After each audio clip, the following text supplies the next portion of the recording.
내 손에 들려있는 지팡이 사용하셔서 주님만이 주 되심을 나타내소서.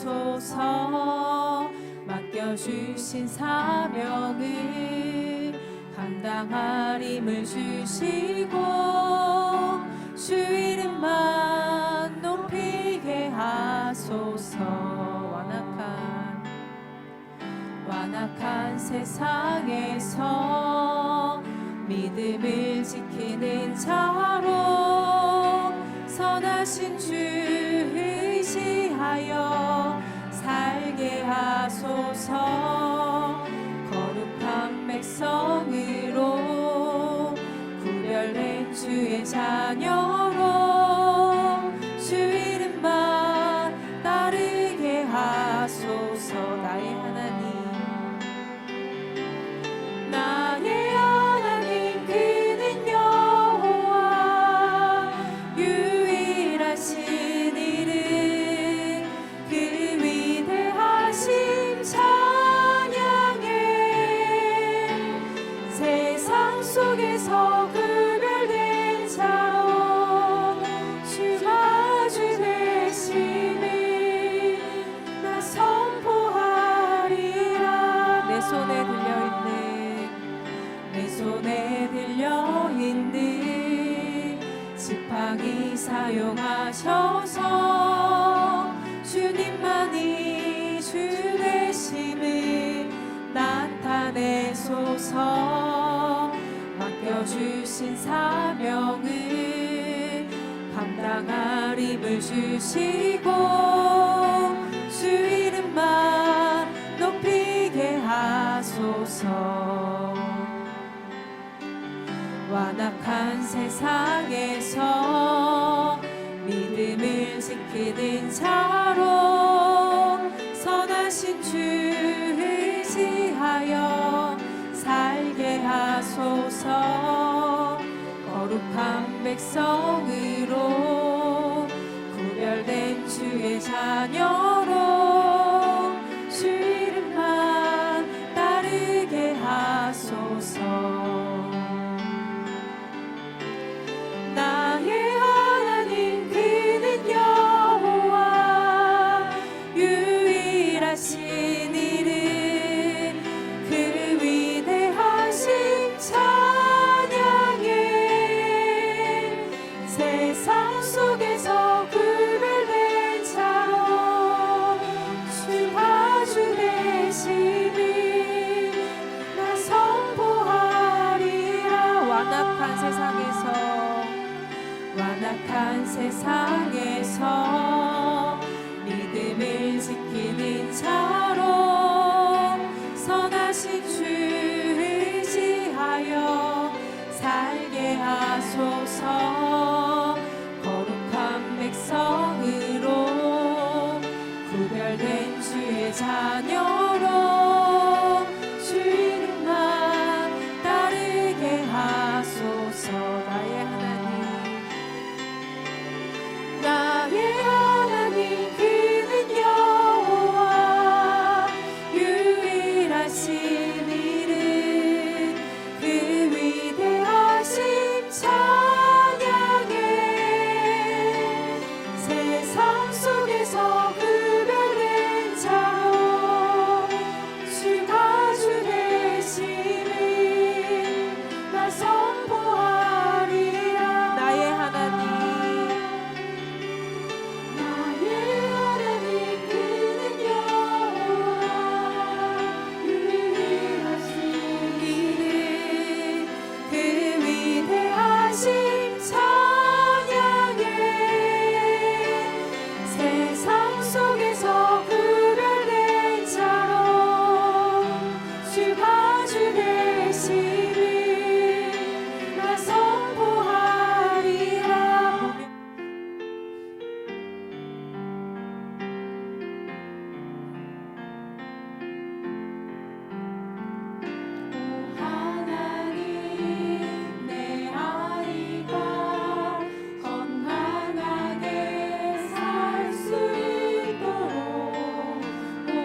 주간 기도할게요.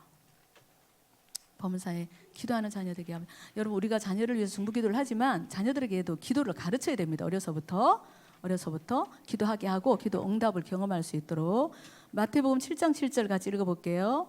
구하라 그리하면 너에게 주실 것이요 찾으라 그리하면 찾아낼 것이요 문을 두드리라 그리하면 너에게 열릴 것이니. 아멘. 기도할게요. 우리의 기도를 들으시는 하나님, 우리 자녀가 기도의 사람이 되기를 원합니다. 범사에 먼저 기도하며 구하게 하시고 하나님이 주시는 지혜로 길을 찾게 하시며 닫힌 문 앞에서 절망하지 않게 하시고 믿음으로 문을 두드려 열린 문으로 들어가는 복을 받게 하옵소서. 기도의 능력과 기쁨을 체험할 수 있도록 기도할 때마다 하나님의 방법으로 응답하여 주시옵소서. 예수님의 이름으로 기도드립니다. 아멘. 그렇죠. 구원의 문은 하나밖에 없어요. 예수님밖에 없지만 삶의 문은 여러 개가 있을 수가 있습니다. 하나의 문이 닫혔다고 절망할 필요가 없어요. 또 다른 문을 두드리면 하나님이 열어주실 줄 믿습니다. 오늘 말씀은 요나서입니다. 구약 성경 요나서 1장 1절에서 3절까지 말씀. 우리 같이 한 목소리로 읽겠습니다. 여호와의 말씀이 아미떼 아들 요나에게 임하니라. 이르시되 너는 일어나 저 큰 성읍 니느웨로 가서 그것을 향하여 외치라. 그 악독이 내 앞에 상달되었음이니라 하시니라. 그러나 요나가 여호와의 얼굴을 피하려고 일어나 다시스로 도망하려 하여 욥바로 내려갔더니 마침 다시스로 가는 배를 만난지라.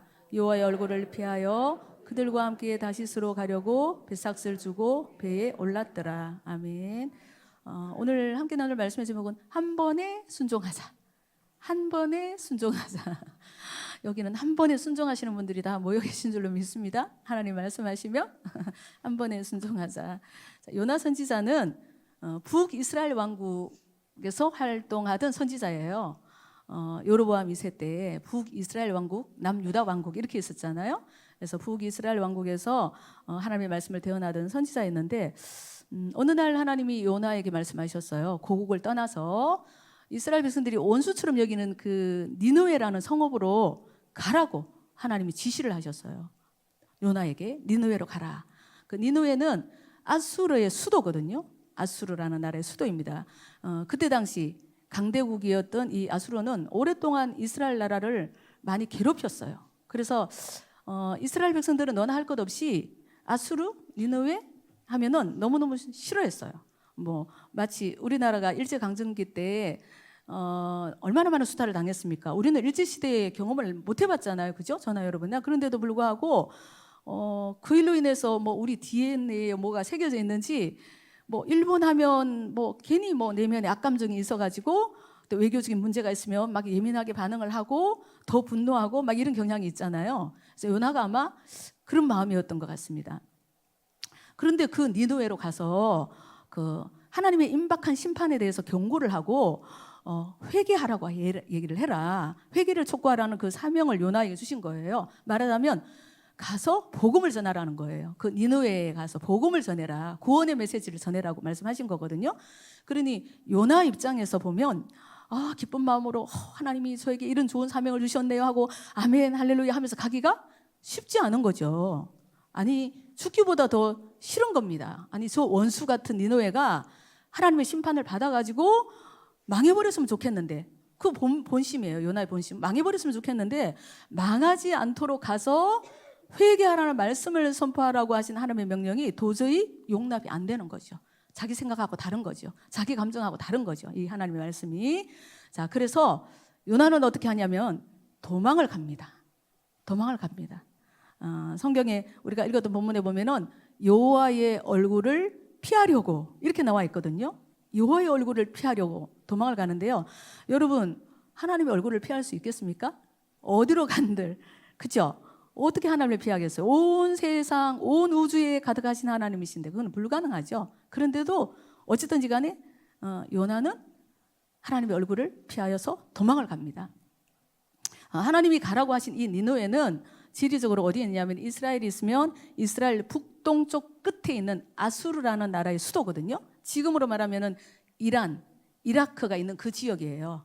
그 지역이고, 그리고 그래서 요나가 도망가기로 한 다시스는 정반대쪽이에요. 이쪽이 북동쪽이니까 아예 정반대쪽으로 서쪽 끝에 있는 다시스라는 그 도시로 도망가려고 이제 내심 작정을 한 거죠. 다시스는 오늘날 어디냐면 스페인이에요. 스페인 지역에 있는 항구 도시예요. 그래서 직선거리로 따지면 한 3,800km? 어마어마하죠. 서울에서 부산까지가 한 450km 정도밖에 안 되거든요. 근데 3,800km나 되는 아주 먼 곳이에요. 그리고 육로로는 도저히 갈 수가 없기 때문에 배를 타고 이제 가려고 어디를 갔냐면은 요빠라는 항구로 내려간 거예요. 항구 도시. 요빠라는 항구 도시로 내려갔는데 성경에 보니까 마침이라는 단어가 나오거든요. 마침 다시스로 가는 배가 있는 거예요. 그래서 얼른 배삭을 주고 이제 그 배에 올라탔습니다. 자, 하나님께 불순종하고 도망가는데 요나가 뭔가 일이 술술 잘 풀리는 것 같지 않아요? 그죠? 그때 당시에는 날마다 배가 있는 게 아니에요. 뭐 오늘날 우리가 선착장에 가면 시간마다 배가 있지만 그때는 그런 게 아니거든요. 뭐 날마다 배가 출항하는 것도 아니고 며칠을 기다려야 될 때도 있고 아니면 몇 달 동안 정말로 기다려야 될 때도 있었습니다. 그런데 마침 다시스로 가는 배를 만났으니까 그때 당시 요나는 아마 속으로 아마 룰루랄라 아마 신이 나설 것입니다. 여러분 여기에서 우리가 마침이라는 단어를 한번 생각해 볼게요. 한번 주목해 볼게요. 성경에 마침이라는 단어가 나올 때 그 마침이 하나님의 섭리일 때도 있어요. 하나님의 섭리일 때도 있고 사단의 계략일 때도 있습니다. 자, 룻이 우연히 보아스의 밭에 가서 이삭을 줍고 있는데 성경에 보면 마침 보아스가 베들레헴에 있다가 그 밭으로 내려왔다고 성경 기록되어 있거든요. 자, 여기에서 마침은 하나님의 섭리죠. 그죠? 하나님의 인도하심인 거예요. 그런데 지금 요나서에 나오는 요나가 불순종하고 도망가려고 하는데 마침 배가 있었다. 자, 이것이 하나님의 뜻일까요? 하나님의 섭리일까요? 네, 사랑하는 우리 여러분, 우리가 살아가다가 하나님께 그냥 순종하지 못할 때도 솔직히 있잖아요. 우리가 100%다 순종할 수 있습니까? 순종하지 않고 내 생각은 이게 옳은 것 같고 이게 맞는 방향인 것 같고 그럴 때도 있잖아요. 그래서 내 생각, 내 욕심, 내 뜻대로 뭔가 결정하고 막 가는데 일이 잘 풀리고 막 좋은 일이 막 생기는 거예요. 응? 그때 오히려 긴장해야 됩니다. 이것이 하나님이 내 뜻을 존중해주는 용납하심인가? 그런 은혜인가? 그렇게 생각해 볼 수도 있지만 아니면은 사단의 유혹인가? 이걸 잘 분별하셔야 돼요. 무조건 그냥 와 좋아 잘 됐어 이렇게 할 게 아니고 영적으로 기도하고 잘 분별을 해야 됩니다. 여러분 마귀는 우리를 달콤한 사탕으로 유혹을 하죠. 하지만 결국은 패망의 길이에요. 그건 아시죠? 마귀가 우리에게 아무리 좋은 것을 줘도 그게 결국은 멸망인 것이죠. 그걸 우리가 꼭 기억할 필요가 있습니다. 자, 그 이후에 성경을 읽어보면 요나가 당한 일은 우리 모두 너무나 잘 알고 있죠. 엄청난 풍랑을 만났습니다. 배가 파산할 지경에 이르렀어요. 그래서 결국 요나는 어디에 던져졌죠? 바다에 던져졌어요. 그리고는 던져지기 전에 그 하나님을 모르는 그 이방인 선원들한테 모욕을 당했어요. 여러 가지 말로 모욕을 당하고 멸시를 당했죠. 오늘날로 말하자면 세상에서 정말 그야말로 예수 믿는 사람인데 맛을 잃은 소금이 돼가지고 길가에 버려져가지고 발에 밟히는 그런 모양새가 된 거죠. 얼마나 부끄러운 모습입니까?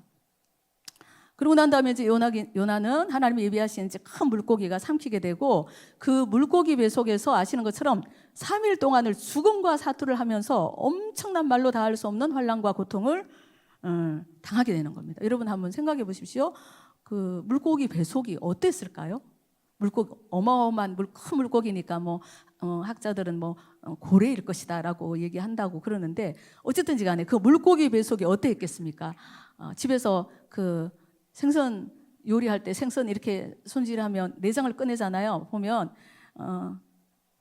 거기가 깨끗함인가 지저분하잖아요. 그죠? 그래서 그 안에 얼마나 많은 잡다한 것이 다 있을 거 아니에요. 그래서 요나가 2장에서 막 회개한 기도할 때 보면은 바다풀이 내 머리를 둘렀나이다 막 이런 그런 고백도 나오거든요. 그래서 온갖 오물 범벅에 냄새 나는 그곳에서 3일 동안 있으면서 수민들 제대로 쉬었겠어요? 수민들 호흡인들 제대로 쉬었겠습니까? 자, 그야말로 그냥 고난 중에 고난이죠. 이제 그제야 비로소 이제 요나는 눈물로 통회하며 하나님 앞에 회개하고 하나님을 다시 찾습니다. 그 요나서 2장 전체가 요나의 회개 기도예요. 2장을 읽어보면 요나가 막 구구절절 하나님께 회개하는 내용이 나오거든요.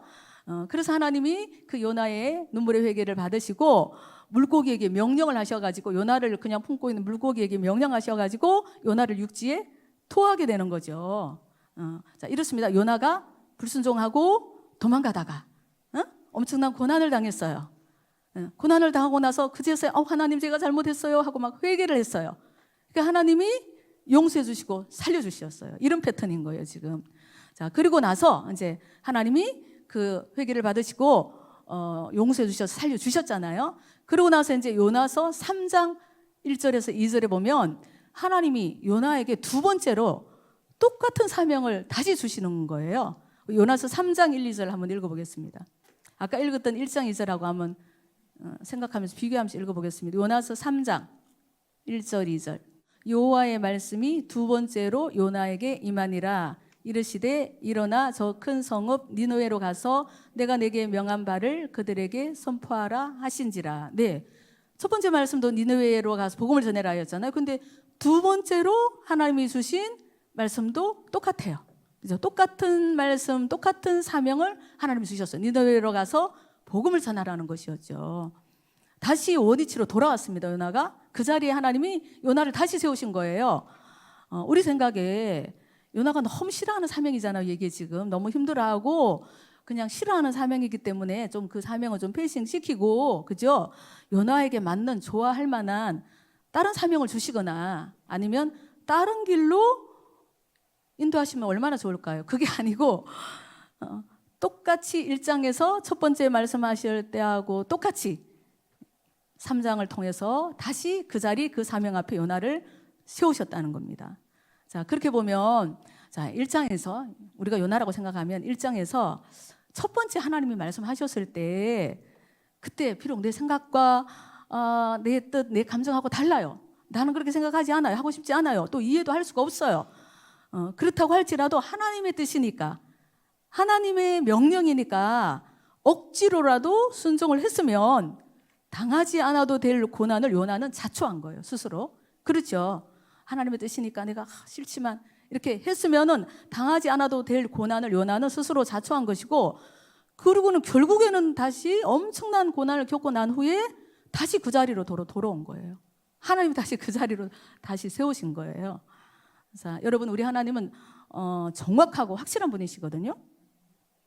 우리가 살아가면서 때때로 하나님의 말씀을 거스르고 다른 길로 도망한다고 할지라도 돌고 돌아서 결국에는 다시 그 말씀 앞에, 다시 그 사명 앞에 세우시는 분입니다. 하나님의 거룩한 고집을 우리가 어떻게 이길 수가 있겠습니까?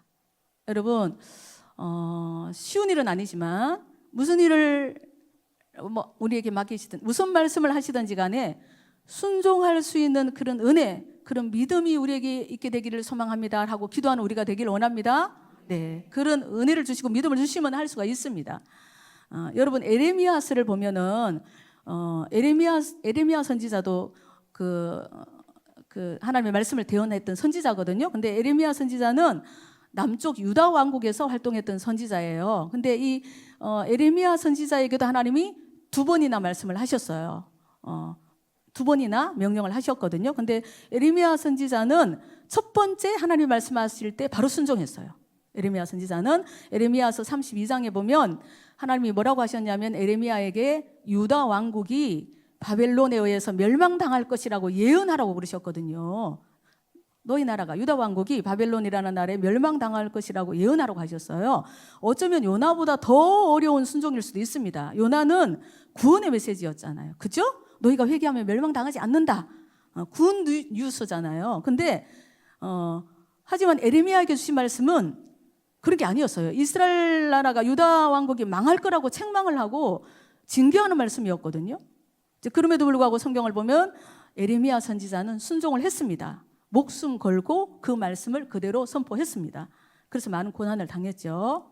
그랬더니 하나님께서 33장에서 에레미야 선지자에게도 또 두 번째 말씀하시면서 처음 말씀을 더 완전히 보여주시겠다고 약속을 하셨어요. 말하자면 이제 레벨업이 된 거예요.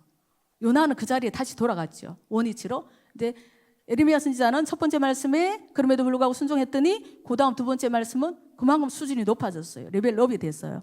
혹시 33장 1절에서 3절까지 띄워줄 수 있나요? 에레미야서 우리 읽어보겠습니다. 예레미야가 아직 시위대 뜰에 갇혀 있을 때에 여호와의 말씀이 그에게 두 번째로 임하니라. 이르시되 이를 행하시는 여호와, 그것을 만들며 성취하시는 여호와, 그의 이름을 여호와라 하는 이가 이와 같이 이르시도다. 너는 내게 부르짖어라. 내가 내게 응답하겠고 내가 알지 못하는 크고 은밀한 일을 내게 보이리라. 아멘. 네. 내가 알지 못하는 크고 은밀한 일을 내가 이제 너에게 보이겠다. 이렇게 말씀하셨거든요. 그래서 이스라엘의 회복에 대한 말씀을 이제 그분의 뜻을 더 깊이 더 새롭게 보여주시겠다고 에레미야 선지자에게 약속하신 것입니다. 그러니까 한 단계 더 높고 더 깊은 믿음의 자리, 사명의 자리로 에레미야를 하나님께서 인도하신 거죠. 여러분, 오늘을 살고 있는 우리 모두도 마찬가지입니다. 하나님이 지금 현재 우리에게 어떤 말씀을 하실지는 우리가 이전에 하나님이 하신 말씀에 내가 어떻게 반응했고 어떻게 순종했는지에 따라 달라지는 것입니다. 요나처럼 하나님의 말씀에 혹여라도 내가 불순종하고 내 뜻대로 했다면 두 번째도 세 번째도 여전히 같은 말씀, 같은 사명 앞에 세우시고 감당할 수 있을 때까지 우리를 연단하고 훈련시키실 것입니다.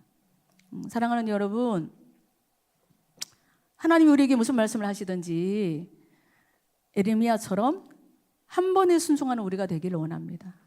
한 번에 순종하는 우리가 되기를 원합니다. 계산하거나 주저하지 말고 내 생각, 내 뜻을 기꺼이 내려놓고 비록 그 길이 고단의 길이라 할지라도 기꺼이 순종할 때마다 그럴 때마다 우리의 믿음이 깊어지는 거예요. 우리 믿음이 자라나고 또 하나님의 놀라운 은혜는 더욱더 우리의 삶을 깊게 붙들어가는 줄로 믿습니다. 그런 믿음이 되도록 우리 모두 간절히 기도했으면 좋겠습니다. 그게 정말로 간절한 마음의 소원이 됐으면 좋겠어요. 여러분, 시험도 뭐 여러 가지 모양으로 다양하게 우리가 넘어질 때가 있잖아요. 그 넘어진 자리에서 믿음으로 잘 해석하고 그걸 이겨내야지 그 다음 단계로 넘어가죠. 그 자리에서 내가 이겨내지 못하고 뒤로 물러가거나 피하면 다음에 또 그 자리에 또 서게 돼요. 여러 가지 뭐 인간관계든지 무슨 문제든지 내가 약해서 넘어지는 부분 있잖아요. 그거는 뛰어넘어야 될 거예요. 하나님의 은혜로 뛰어넘고 감당해야지 그 다음 단계로 올라가지. 그래야 믿음이 성숙해지고 내 믿음이 자라는 거지.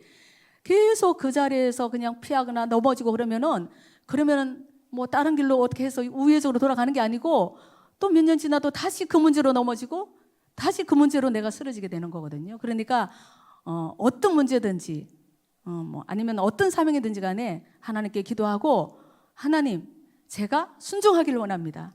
감당하기를 원합니다. 이렇게 결단하고 나가면 우리가 하는 것이 아니고요. 하시는 분은 하나님이세요.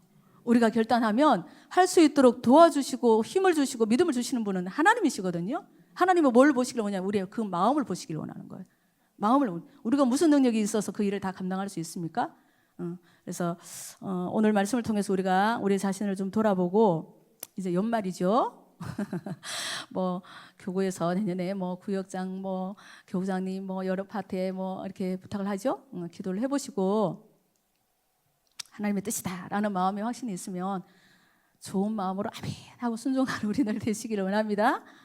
그게 내가 교회를 위해서 누구를 위해서 담당 교육자를 위해서 목사님을 위해서가 아니고요. 나를 위해서 그렇게 하는 거예요. 나를 위해서.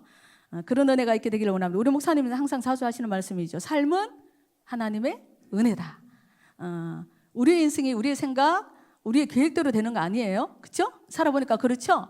권사님들 살아보니까 그렇죠? 70년, 80년 살아보니까 우리의 생각, 우리의 계획대로 인생이 이루어지는 거 아니잖아요. 그죠? 그래서 하나님의 은혜가 우리의 삶에 임할 때 우리는 온전할 수가 있고 행복할 수가 있습니다. 그 은혜는 뭐 저절로 주어지는 게 아니고 그때그때마다 작은 거 하나부터 시작해서 기꺼이 내 생각, 내 고집을 내려놓고 하나님의 말씀에 순종하는 자에게 부어지는 것입니다. 하나님 우리에게 무슨 말씀을 하시든지 한 번에 순종할 수 있는 은혜가 이 시간 우리 모두에게 부어지기를 간절히 소망합니다. 아멘. 우리 이제 말씀 생각하면서 우리 자신을 위해서 기도할게요.